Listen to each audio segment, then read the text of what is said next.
What's going on, YouTube? Brian back here with another YouTube video. This is not an Untamed Uncut episode. I wanted to keep this separate from that because I have my own ideas for the next episode, which I will have very quick.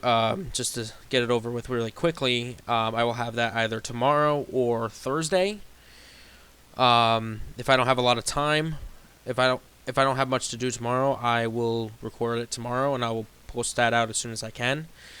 But I'm here on a Monday, day after the Super Bowl has taken place in Santa Clara, California, where, let's be honest, as a Pats fan, that was an ass kicking. Absolutely brutal. And it showed that we were just not on the same level as Seattle. I'm okay with that for this. I would rather lose a game because the other team was just plain better than have this competitive game where it was like one play or one controversial play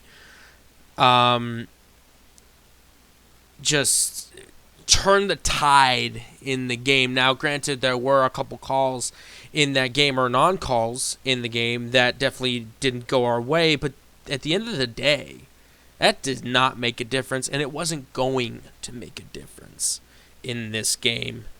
And one of our biggest strengths defensively in the run game was absolutely torched on the outside. And it was by Kenneth Walker, who, to I think nobody's surprise, won Super Bowl MVP. Because Kenneth Walker turned back to his old rookie self when he first came into the league. He's going to be a free agent this offseason, and I can't imagine, with the amount of cap space that Seattle has, that they don't keep him. I would be shocked if he went somewhere else. But this was a game where I think two sides of the ball showed up for the Patriots, and that's the defense and special teams. Because special team, and I'm going to give my shout out to Bryce Baringer. I think he saved his job last night because he punted his ass off. He made punts to a point where Shaheed almost had nowhere to go.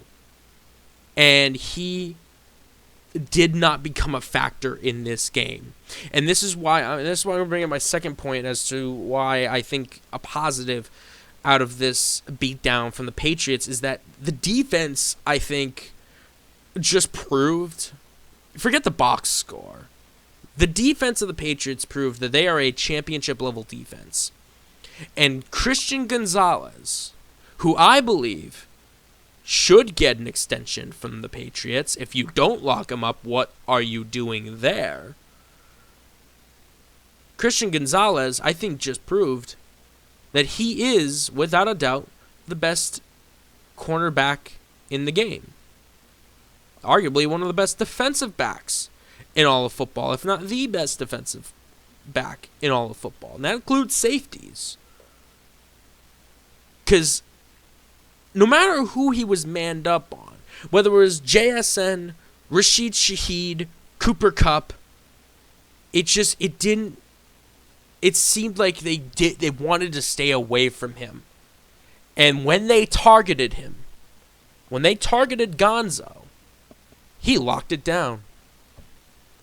Like the best cornerback in the league should. It reminded me of Stephon Gilmore. It did.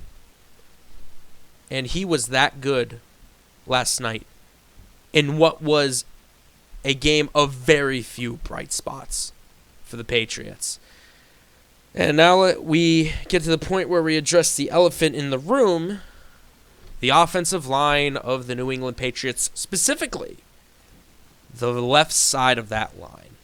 Will Campbell and Jared Wilson. Let's start with Will Campbell. According to Pro Football Focus, he was accounted for 14 quarterback pressures just in that game. The most in Super Bowl history by a landslide. Absolutely pathetic. And Jared Wilson, I think he's been solid this entire season, moving from center to guard. But this was without a doubt his worst game. He got beaten up too. And my biggest concern for this offensive line is that they're not getting out-swimmed. They're not getting out-finessed. They're getting bull-rushed. It's one thing that you can fix a lineman to adjust to swim moves or finesse moves. You can fix that with footwork and mechanics and having the eyes. That can be worked on. But when you lack the power in the offensive line to where you're getting bullied and you're getting bull rushed into your own quarterback every other play, that is where I have a problem with this line. Because as an offensive lineman in the NFL, in no way, shape, or form should you be getting bull rushed that consistently in the game.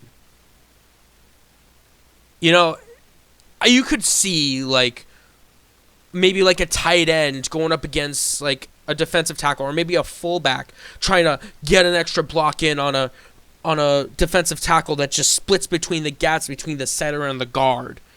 And the fullback has to send there and he gets wrecked. You can understand that. But in no way, shape, or form should a left tackle or guard in any level get bull rushed into their quarterback the way that Will Campbell and Jared Wilson were last night. It seemed like every other play, every other pass play, that was happening. And to me, that's a problem. That is a big problem. And it showed.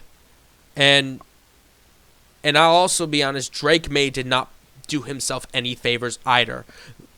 Let's look. The numbers do not tell the story. If you did not watch this game, or you turned it off too early, for good reason, and you saw these numbers and you're like, wait, what happened with Drake May? How did he get all these yards? Well, they didn't rush him. I think they only started rushing 3 towards the end. They just wanted to play prevent defense, for which they got 2 touchdowns on. But that's it. That's it. And the run game was non-existent. There was that one play with Travion Henderson on the outside. Actually his first run of the game. In the second half, where he touched the ball for the first time. He almost broke one. And I think that would have been a difference maker in this game, because it would have shifted momentum. But alas, it didn't. He only got 9 yards. It's that simple. And it was a night where you just couldn't get anything going. And that is a credit to not only the dark side, the Seattle defense, but Mike Macdonald as a defensive coach and a defensive play caller. From what I understand, he is the first defensive play caller head coach to win a Super Bowl. I don't think a head coach has ever called plays on the defensive side and won the game. I don't think it's ever happened before. I heard something about that. If you guys want to fact check me on that later, feel free to do that. I'm going to head back to the defense real quick. I have one issue on the defensive side. And I think it was just an off day because there was just no momentum. There was nothing that went our way this game. Is that the Patriots defense had plenty of opportunities, especially early on in this game, to get to Sam Darnold. You watch it early on. They had him dead to rights almost every other play. And what happened? He just shrugged it off like it was nothing. This is not an elusive quarterback that can juke out a defensive tackle trying to get to him. This is a pocket passer who evades people like he was prime Tom Brady. I don't know if that's a credit to Sam Darnold or if it's a testament to how bad the Patriots were last night. I want to believe it was just Sam Darnold being that good. But in my opinion, I don't think he was that great. He was not the needle mover that the Seahawks needed in that game. It was Kenneth Walker. Kenneth Walker. It's ironic defensively for the Patriots because our biggest strength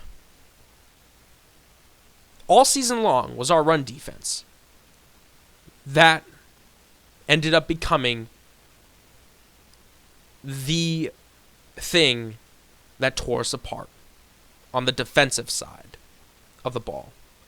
If you stop the run and you force Darnold to throw, this is a much closer game than it actually is. And not to say that this loss is on the defense. It is not by any stretch. We all know that this is on the offensive line and Drake May. And people want to talk about separation. The receivers and the tight ends aren't getting separation. But you're not going to get the separation when you only have 2 seconds in the pocket. You're not going to get that. And when you're playing press man, when you got guys like Tariq Woolen, Devin Witherspoon, and Jackson Jobe, who are good man-on-man corners, what more do you want, really? What more do you want? Now, I did find out later that Drake May's arm was shot up. Still no excuses. Still no excuses. What does that tell you? If he was on the healthy side, he was taken off the injury report. What does that tell you how an injury report is designated? It's not about whether the player is 100% or not. It's about whether the player is going to be good to go or not. And I think what we saw with Drake May and that shoulder, I think just proved that. That it's not about health. It's about, are you going to play? And some people might say, I might even get it in the comments section saying, well, no shit, dipshit. But not a lot of people think about that. I'm guilty of it too. I'm guilty of saying, hey, he's not on the injury report. He must be 100% to go. Last night was not the case. Drake May was clearly hurting. He clearly was not 100%. And he didn't do himself any favors to make the situation better. And neither did the offensive line. That is a big question heading into this offseason. What are you going to do on the offensive line? Because I personally believe that if Will Campbell commits to putting on more weight, bulking up in the upper body, I'm talking about the upper body here. This is a big dude down low. Big legs, big hips, big belly, something you want from an offensive lineman. But you look at other offensive linemen, look at the shoulders. Does that tell you that he's a powerful dude on the offensive line? You think he's going to be able to go up against some of the best bull rushers in the NFL? And people want to talk about moving him to guard. When you're getting bull rushed the way you did last night, guard, I think, actually makes it worse. Because you're going up against defensive tackles that are known for bull rushing. You got bull rushed by a speed rusher in DeMarcus Lawrence, who, by all intents and purposes, is great. He is a great player, no doubt about it. I think we could see DeMarcus Lawrence in the Hall of Fame at some point. I wouldn't put it past it because he is that good. But if we were talking about being bull rushed on the offensive line, how does tackle, going from a tackle to a guard, help his situation? It doesn't. It actually makes it worse because you're going up against defensive tackles and nose tackles who are known for bull rushing. Those are their strengths. What does that do to help you? So here's what I think needs to happen. Will Campbell, and I would even argue Jared Wilson too, because he got bull rushed too, and I think he has potential at guard. Bulk up. Get stronger. Work on your footing. Get ready for the contact. Because I'm going to tell you this right now. If you continue to get bull rushed like we did last night, I'm going to tell you right now, next season is not going to be fun. We are going to have a complete collapse. And I'm not talking about another 4-13 season. I'm talking about probably 9-8 and missing the playoffs. Maybe 8-9. And I would even go as far to say 7-10. If this is the offensive line, because now you've been exposed. Finally. It has been ignored this entire time because you were able to go out there and win the game. Now you lost and you got exposed. If you do not lock it down, this next season could turn around big time, and it's not going to be pretty. All you'll have is that defense, and they will keep you in games, and you're going to win a good amount of them because of your defense. But if you're going to make it back to the Super Bowl and actually compete against a team like the Seattle Seahawks, who are by far and away, in my opinion, the best team in the NFL. Now, I honestly, hot take here, I think they're way better than the Rams. The only reason why the Rams were competitive is because they're in the division. They got all the tape on them. Nobody has more tape on you than your division rivals. Nobody does. Aside from yourselves. You got to make adjustments.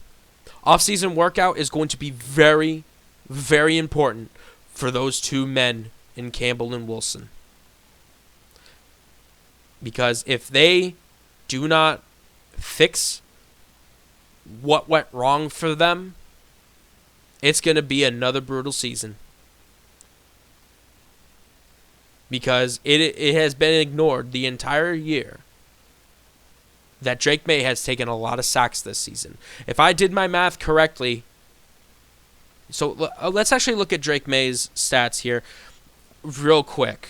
All right, so we're going to look at his sack totals here. I don't know if it's going to pop up here because here's the thing. Sack numbers are not just an offensive line stat. It is also an offensive line stat. But you're not going to get that just by looking at one offensive lineman. You're going to get a better idea of what you see as far as sack totals by looking at the quarterback's numbers and how many sacks they took. So my initial thought was correct. He took 47 sacks in the regular season. He took 21 sacks in just 4 playoff games. That's 68 sacks in 21 games. 21 games. You took 68 sacks. That is a problem. That is a problem. I really... This may have been, in my time, I'm 27 years old. I was born in 1998. Okay, the younger kids, you hear 19. Oh, you're old. I don't give a fuck right now. I know I'm old, okay? All right, 1998. All right, I get it. I'm 27. I've lived through the dynasty. And my dad is just laughing at me because I said, for a guy that's my age, this may have been the most humbling experience I have ever felt as a Patriots fan. Ever. Ever. Because when I was a kid watching Patriots football, you were thinking, oh, we're going to go to the Super Bowl every year. We made the playoffs every year. We didn't go for quite some time, but when we got back, we won. And when we lost the Super Bowl, it was always a close game. It was competitive.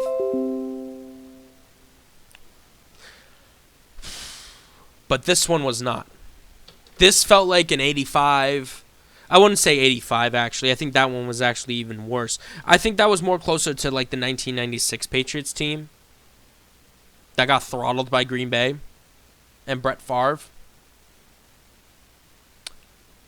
But I wasn't alive for that time. I didn't get to live it. I got to live this.